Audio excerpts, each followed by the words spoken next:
a very frequent experience. Not all discarnate human beings have as their mission to continue cooperating with those who have left behind on the material plane. Most of them have elsewhere lessons to learn and good work to do, from which it would not do well to divert them. Besides, those best qualified to instruct us here and lead us on the upward way are less likely to be found among those who belonged when on earth to our own or our parents' generation and were in closest association with us, than among those who, through an ampler experience both on this and the other side of death, are further evolved. The gain to earth dwellers would be small, perhaps. Instead of a gain, there might be added confusion and waste of time, if an extension of psychic development among them resulted merely in their maintaining or resuming communication with deceased relatives and friends, little if at all wiser than themselves. But there would be great gain if closer intercourse could be opened up with the masters of wisdom and love, the spirits of just men made perfect. In reading such a book as this, one should of course take into account that there are limitations on the part of the sensitive through whom it has come. What passes through the sensitive minds, the subconscious and conscious, from however pure and lofty a source, may be in some degree shaped and colored by the thought molds and emotional channels that are the only ones available there. Heavenly teachers may have much to tell and show, which as yet they cannot pass distinctly and completely through an organism such as ours.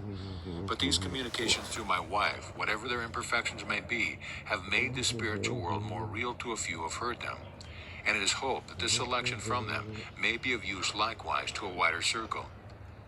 Communion, even with saints and angels, if this be possible for us, is no substitute for communion with the universal power, infinitely more personal, in whom we all, whether in the body or out of it, live and move and have our being. The influence exerted by, say, a St. Thomas Kempis or a Brother Lawrence, a St. Catherine of Siena, a Samuel Rutherford or a Francis Ridley Havergal, while on earth, would not tend to distract any companion's attention from the highest, but would rather lead to a more earnest practice of the presence of God. Any influence, therefore, with such as they, or servants of God still further advanced in the spiritual life, might exert from the other side of death, would certainly be in the same holy direction, while more powerful and penetrating. Precious is intercourse with those on earth who are morally and spiritually ahead of us. Still more so is fellowship with those ministering spirits, who from higher planes are seeking to help us into the will of God as instruments of righteousness and love unto Him. Such fellowship is what is to be hoped for from the thinning of the veil. J. Bruce Wallace, October 1918. The Thinning of the Veil, Part 1. Some of the communications from our friend. Work on our behalf. I have long been trying to develop the faculty of communication, but I have not had much faculty for it, and so have only acquired it with immense difficulty. I feel I can help you for a while, and my teacher confirms this. For the present, I am still to work for the earth, and you must help me to accomplish it more perfectly if you can. How wonderful that I and many others are trying to conquer death. The breaking down of the barrier is to be the next great work for the world of men, and we can accomplish it only by their prayerful and active cooperation. We are trying to get the earth folk to realize that it is possible to lift the veil now, or to see through it. But the whole world is so immersed in outside thoughts that it must learn to deepen its consciousness before we can give it all the light possible. Do try to attain a calm attitude of mind and feel the deeper things more constantly. Keep rising out of the earth mist, lightly like a bird, without strain, into your native atmosphere. The veil is thinning fast now and will thin still faster for the souls who are conscious of what we are seeking to do. Even a day or two later you may receive light that you could not get today. But the war atmosphere on the earth at the present time is very disturbing, producing a mist so dense and stifling that we can scarcely bear to descend into it. The descent means suffering for us.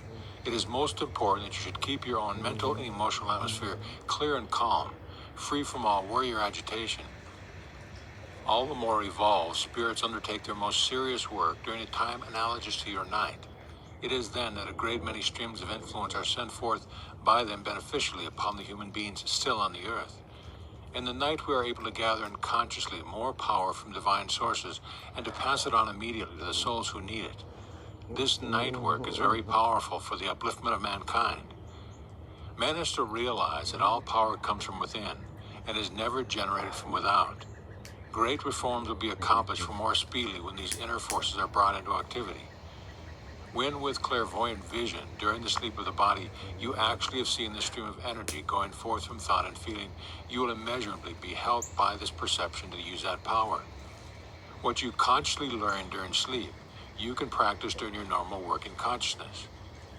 Whenever anyone is really endeavoring to help another for good, there are guides and helpers ready to be of service. They gather around all healers of mind and body. They are the ones who will bring into the new day for which we are watching with such eagerness, painful eagerness, I might say. We are anxious to train the Earth's souls to work without drawing upon us. If you can transform your own Earth without us, we should be only too thankful. We should then turn all our attention towards transforming the astral. You have no idea how we feel uplifted and blessed by the realization of our unity with all the constructive power of the Divine Creator.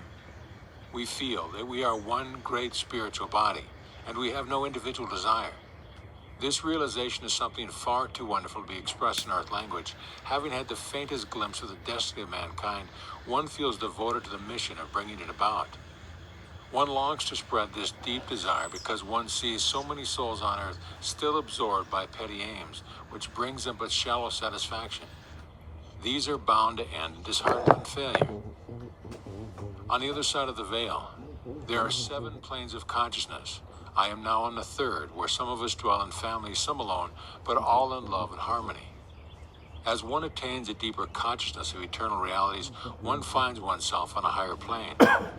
One can thus visit these higher planes, but cannot remain there in them until it is possible